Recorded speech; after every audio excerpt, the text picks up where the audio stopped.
Hello everyone. Nze Nnaalongo Nalwale.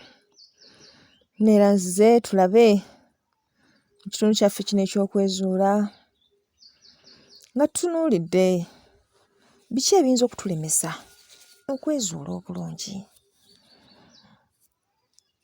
Tuzze tulaba ne tutunuulira resentment, obukyayi, era ne tugamba tuteekeddwa okuba nga tusobola okusonyiwa. Tusonyiwe bannange, era naffe twesonyiwe.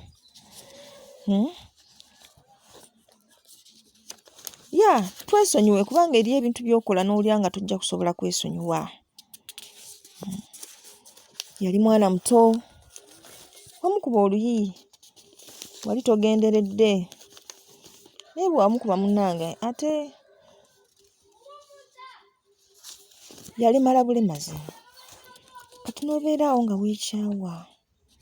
Nedda, teweekyawa. Weesonyiwe. Find time you forgive yourself. Kyonna kikiri gwe weesonyiwe. Omanye nti ebyo bibaawo, osabe Katonda akusonyiwe. Bwe kiba kisoboka nga naye osobola omutuukirira, omusabe akusonyiwe. Nga munnaye nsonyiwa. Ekyo si kye kyali ekigendererwa kyange. Kituufu oli mwana muto, tolina ky'osobola kunkola, but my conscience is not clear olw'ensonga eyo. Ne tugamba okunenyaanenya kibi, era nakyo tufune bwe tukitereeza nga okusinga ennyo tubeera conscious of what we do. Tuleme kubeera nga tufundikira tunenya abalala.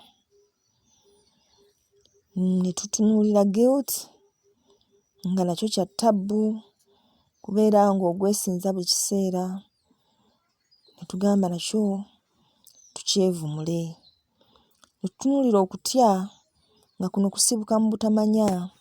Ensonga lwaki essaawa eno twagala tusharinga ennyo obutambi buno, abantu bongere okumanya, kubanga ebintu ebisinga bitulema lwa butamanya. Naye bw'oba omanya ekintu ng'okitegedde, ebisinga bikwanguyira. Obutamanya bulwadde. Obeeraawo ng'olina ekintu ky'ovumirira, naye nga mu batuufu okivumirira lwa butamanya. Osobola okusanga omuntu ng'avumirira katugeze abalokole, naye ng'akikola lwa butamanya nti out there waliyo abalokole abalungi.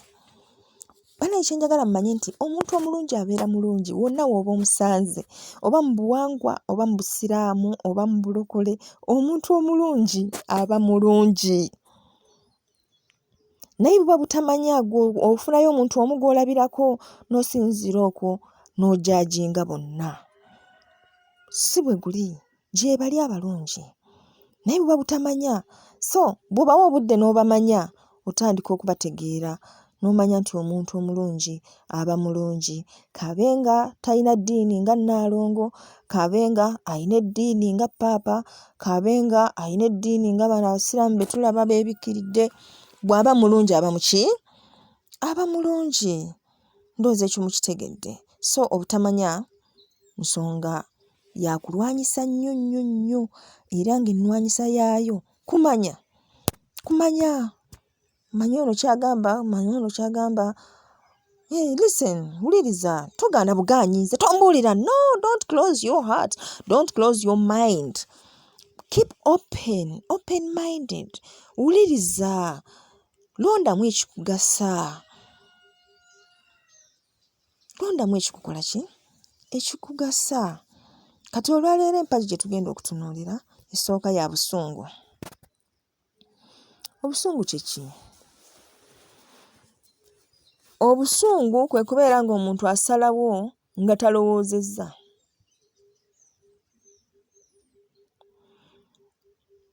Twatunuulira obusungu mu bannassaayansi. Embeera ey'obusungu ereetera omubiri okuzaala homoni. Homoni eyo bw'egenda mu kibumba ekibumba ekipasiivinga nga mwenge. Kaakati ekibumba bwe kisindika ku bwongo libanga ttamiiro. Obusungu ttamiiro. Kyovula abantu bangi bakola ebintu mu busungu n'otuko kimugamba nga atanyiize n'akyegaana. N'omugaana yatege wakigambye gwe waŋŋambye. Kati let's assume tuli ku mulimu. We are working, we are busy. N'osanga koligwo n'omuyitako. N'akuyita, hey, kiki nga toyogera nange. And you're like, eggulo waŋŋambye nti siddangamu okwogera naawe. Ate kati saawa ng'ombuuza lwaki? Nze naabyogeddeko, nze sinabyogerako. How can I say such a thing? Biki. Naye nga kituufu yakyogedde. Kati olw'okuba yabadde mutamiivu ng'obusungu bumutamiizizza, kati mbu ye takyajjukira. Abaganda be baagambira nti kyerabirwa mugambi. Tulina okufuga obusungu buno olw'ensonga bwe tunyiiga ne tusunguwala tukola ebintu bingi nga tetuli mu conscious yaffe ebituleetera ebizibu byonna gye tuba tubikoledde. N'okwejjusa oluvannyuma. Ekyebuuzibwa ddala omuntu bw'alinyiize naye nga lwaki onyiiga? Kankubuuze. Ekyo kye bakukoze ekikunyiizizza kye kisoose, gwe gusoose kiraba oba tokisuubirangako. Okuggyako okwewugguusa. Ky'ogamba omusajja oyo wamufumbira tokimanyi nti mwenzi, kati omukwatidde mu bwenzi mbw'onyiize nnyo. Kati mbu obusungu bukutte ogenda oyasa buli ekiri mu nnyumba yo.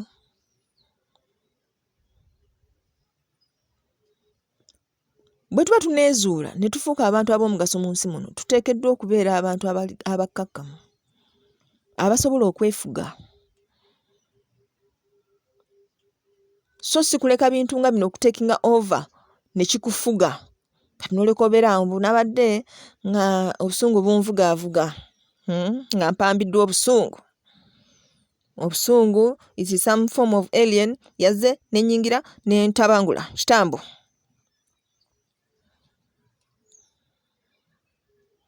Really? Gw'olaba ekyo kimatiza? Oliwo akasunguyira fine. Naye wali olowooza ku bantu abakwetoolodde? Wali olowooza ku butya bw'obakaluubiriza n'obusungu bw'obwo? Gw'asalawo ebintu nga teweebuuzizza. Ayogera obwogezi nga tolowoozezza. Ate n'omala okwogera n'obyegaana. Gw'olowooza bo bayisibwa batya? Think about it. Gundi. Ne banno bantu baagala okubeera mu nsi eno banyumire naye tubakaluubiriza bulamu. Oli boss fine. But why?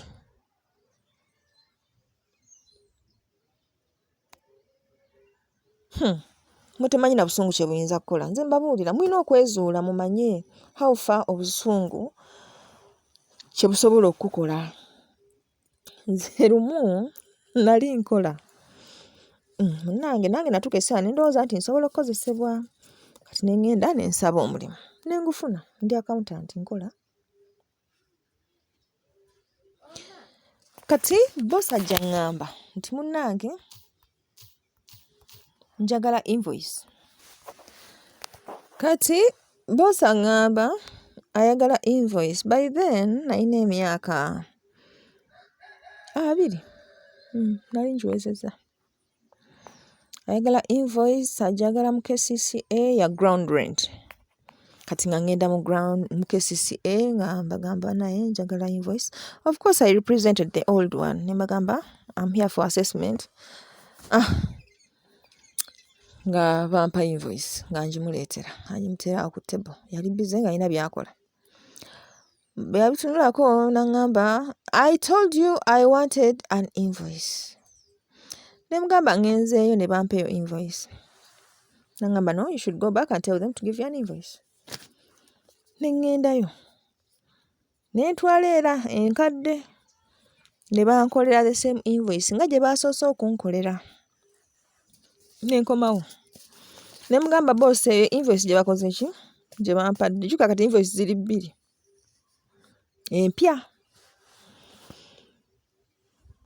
N'aŋŋamba gwe nakugambye genda bakuwe invoice. Yali muna Kenya.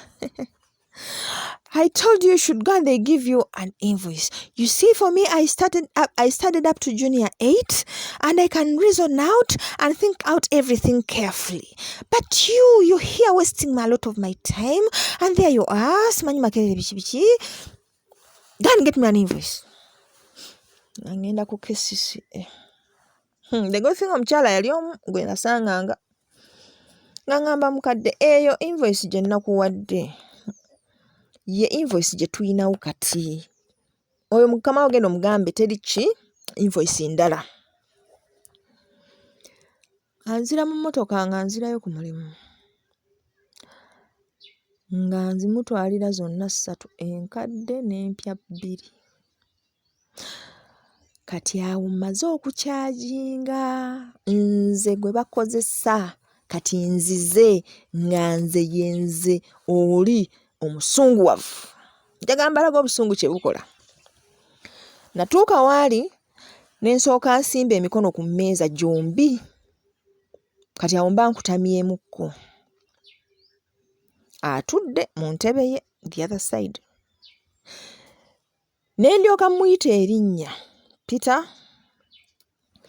These are the invoices from KCCA. You can see both are alike. These are the new ones. And this is the old one. Actually, they share the same amount. Look at them, 8 plus. I don't work with KCCA, actually. I work with you here. So, if you send me to KCCA and you expect me to bring something different from what they have given to me, you're doomed.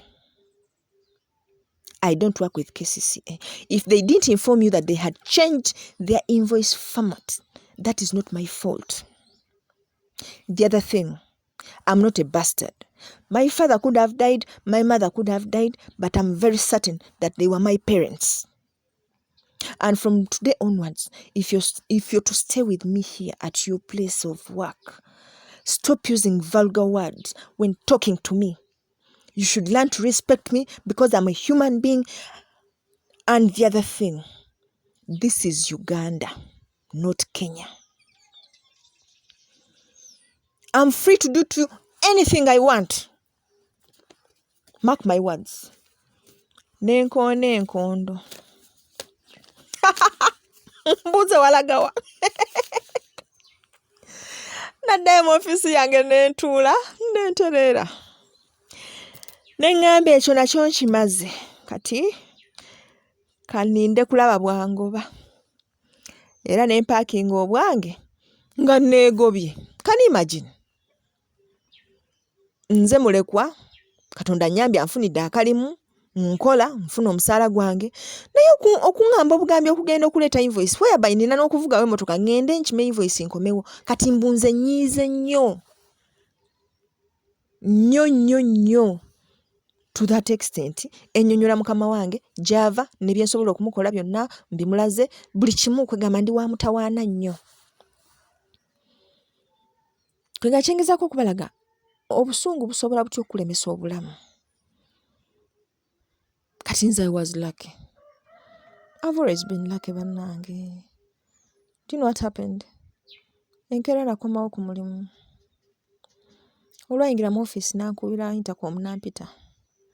Ngenda. Ngamba sit down. Nentuula. Nengandoza kati agenda kumpa ebbaluwa engoba. N'alyoka mpita. Ngamba I'm very sorry about yesterday. Ngamba omusajja ono muyaaye. Abala kaki.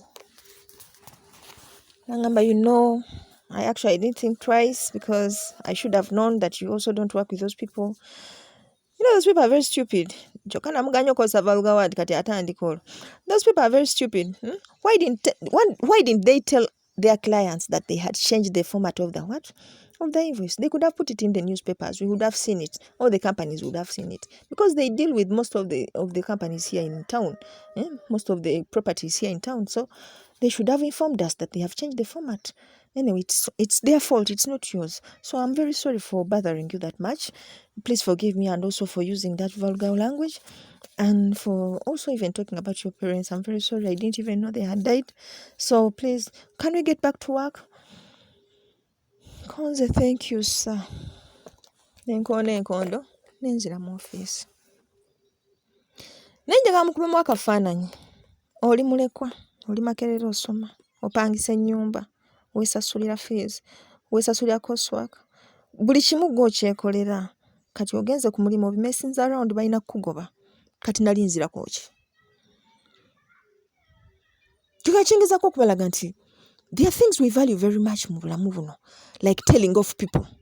Naye nga tebituyamba. Just a moment of silence. N'osirika, n'okimulungula n'okita. Kikuweesaayo emirembe. Now look at that young poor girl. Yeefudde ow'akabi. And this should apply to all of you there. Abalowooza nti banaye mulina obusungu bungi. Tebulina kye bubatwala. Tebulina. Abantu abakuliraanye basirika busirisi ne bakugumira. Ne bambi bayisibwa bubi. Make their lives better. Bateekeko akamwenyumwenyu. Emmeeme zireme batyemukanga buli lwe bakulabye. Kubanga gwe ssebo onyiiga nnyo, kubanga gwe nnyabo oli munyiivu, buli kimu kikunyiiza, otwala obudde okulaba ekirungi omuntu ky'akoze. Learn to appreciate ekyo ekitono. Bambi mukendeeza obusungu. Mubugirewo ddala, mumbuuze gwe wabugyawo otya. Nze nakizuula nti naliko omusamba omunyiivu nga guli guboggola. Nga guboggola ne libanga ggulu lye ligwa. Era bwe nakimanya nafukamira. Nakikolera akaseera nno. Nga nfukamira awali ekibbo kyange nga neesibye olubugo lwange ne nteekamu emmwanyi mu kibbo ne mugamba Mukama wange nsaba onkendeereza obusungu. Nsaba onkendeereza obusungu. Kimanyi wanyiiga, ensi eno yakunyiiza, bazzukulu bo baakunyiiza, naye ate era si nze nakunyiiza. Naye ate bw'obunsiiga nange ne ntambula nabwo. Kimmalako emirembe kubanga buli lwe mpisa obubi abantu bange bembeera nabo nange mpisibwa bubi. Mpisibwa bubi okubalaba nga si basanyufu, mpisibwa bubi okubalaba nga bakaaba, mpisibwa bubi okubalaba nga bali mu mbeera etesanyusa. Nakikolera ekiseera, kale nakkakkana, nange ne nzikakkana. Kale nsuubira nammwe mulaba mukikoze n'osaba obusungu buveewo olw'ebyo ebyanyiza bajjajjaffe ebibaleeta gye tuli nga banyiivu. Nabeerawo nga munyiivu. Nga munyiivu. Nali simanyi the intensity of the situation. Naye lumu nva mu tawuni ngenda Kagugube. Bajjawo esiringi 5. Nzirira kondakita muwe omutwalo. Ntuuka e Kagugube musaba balance. Angamba nnyabo tonnampa ssente. Naye namukuba oluba zonna ze yali akutte mu ngalo ne ziyiika ne zisaasaana ne nnondamu akende 5. Ng'abantu bonna abali mu takisi bantunuulidde baanaamiridde nga balaba omwana omuwala omuto myaka 18 avuddemu eddoboozi eriringa eggulu ng'aboggolera kondakita lwa butamuwa balansi na kuddamu kumusaba ssente. Okwo kwe nasinziira ne mmanya nti ndabika ndiko ayina obusungu era ne ntandika okusaba bukkakkane. Obusungu obwo ne bujja nga bukkakkana mpola okutuusa wano we muwulirira ne mugamba nti bannaye Naalongo nga mukkakkamu. Byonna kusaba buki? Busabi. Ogaba Bakama bange nsaba kino mukikkakkanye, kino mukikkakkanye. Nze nalina obusungu bwe ziba tuleera ziba 10. Nga bw'onnyiiza nze simanyi kuyomba. Nkuba ekikonde kimu naye nga kyegasa. Abasobola okukijulira bakimanyi. Kubanga buli gwe nakikubanga yalandinganga ku ttaka. Yagendanga okuva ku ttaka okwo ng'eriiso erimu lizimbye. Kyekika ky'ekikonde kye nnakubanga. Simanyi gye kyavanga. Kakati saagala gwe alina obusungu olowooze nti tebusobola kuggwaawo. Buggwaawo mukwano. Buggwaawo kuba kati wano wondabira nze mukeemisambwa bambi. Olinnyako n'otambula n'ogenda. Ne nkubira ne Kajjambo ne nga see you. Bye. Kubanga namanya obusungu kye busobola okukola. Busobola okudobonkanyiza obulamu oba ne budobonkanya obulamu bw'abo abakwetoolodde. Kati bwe tuba mu kafubo n'ow'ekwezuula, kiki kigendererwa kyaffe mu kwezuula? Twagala obulamu obuli happy, obulamu obusanyufu, obulamu bumativu. Tulivinge a life with content, kweganga tetuli awo mu mbeera eyo ey'obwennyamivu. Bw'oba wasoma oganyulwe mu bye wasoma, bw'oba okola oganyulwe mu by'okola, bw'oba oli mufumbo oganyulwe mu bufumbo bwo, kweganga tubeere mu bulamu obwo obulungi. So tuteekeddwa okuba nga obusungu bwo tubusiba ku mpagi ne tubuteeka wali. Mwebale nnyo mikwano, mwebalire ddala. Mbasabira nammwe obusungu obwo baggweeko. Na bonna be mwanyigira mbasonyiwe. Mujja kulwala emitaafu mu maaso. Nfune feesi ey'ekikadde ennyiivu. Olaba embeera zaffe mu buvubuka ze tubeera nazo bwe tukaddiwa babeera bagamba naye mukadde waawo munyiivu, kumbe nedda sitoli munyiivu, naye emitaafu gye wafuna olw'obusungu gye gyakuleetera okufaanana bw'otyo. Kale njagala tukaddiwe nga tuli basanyufu, nga tulina enkanyanya zino eza smile, nga buli akutulaba naye ekikadde kyawo kisanyufu. Kumbe ne bw'oba tosanyuse, smile yakukaddiirako kwegamba. You're happy. Thank you.